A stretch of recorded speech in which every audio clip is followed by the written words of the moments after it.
أعوذ بالله من الشيطان الرجيم. بسم الله الرحمن الرحيم. هل أتى على الإنسان حين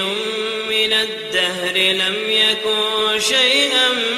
مذكورا إنا خلقنا الإنسان من نطفة أمشاج نبتليه فجعلناه سميعا بصيرا إنا هديناه السبيل إما شاكرا وإما كفورا إنا أعتدنا للكافرين سلاسل وأغلالا وسعيرا إن الأبرار يشربون من كأس كان مزاجها كافورا عينا يشرب بها عباد الله يفجرونها تفجيرا يوفون بالنذر ويخافون يوما كان شره مستطيرا ويطعمون الطعام على حبه مسكينا ويتيما وأسيرا إنما نطعمكم لوجه الله لا نريد منكم جزاء ولا شكورا إنا نخاف من ربنا يوما عبوسا قمطريرا فوقاهم الله شر ذلك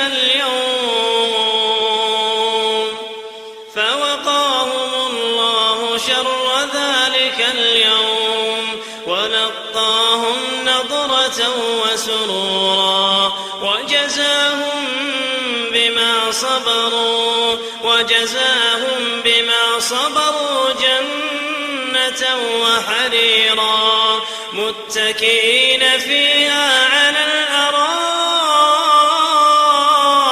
الأرائك لا يرون فيها شمسا ولا زمهريرا ودانية عليهم ظلالها وذللت قطوفها تذليلا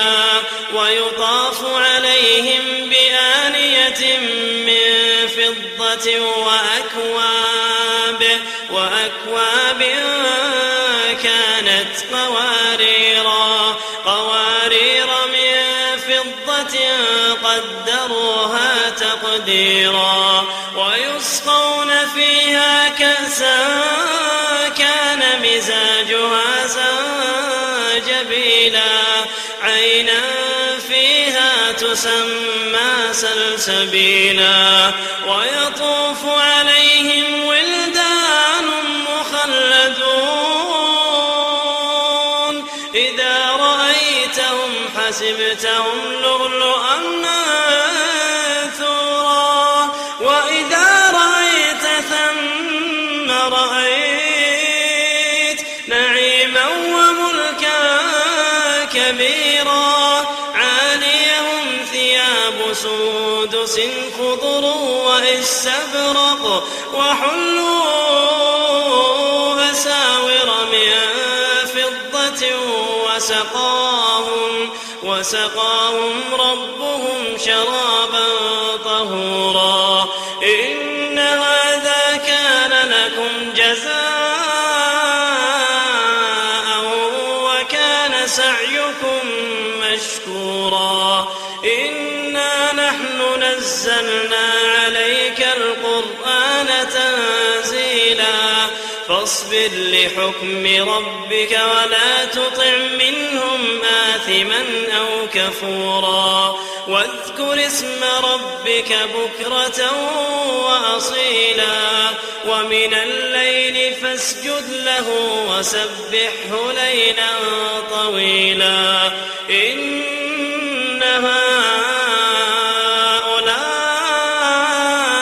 هؤلاء يحبون العاجلة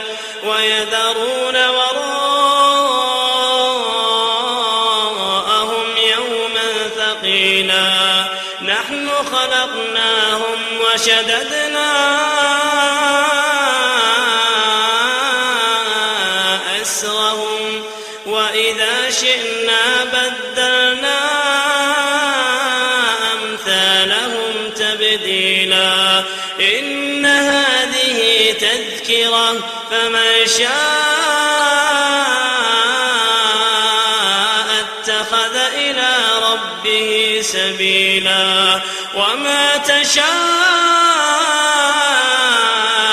إلا أن يشاء الله وما تشاءون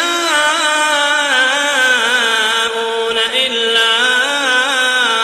أن يشاء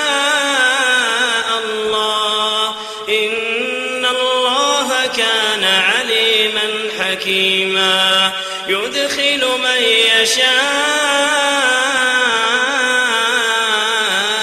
في رحمته والظالمين أعد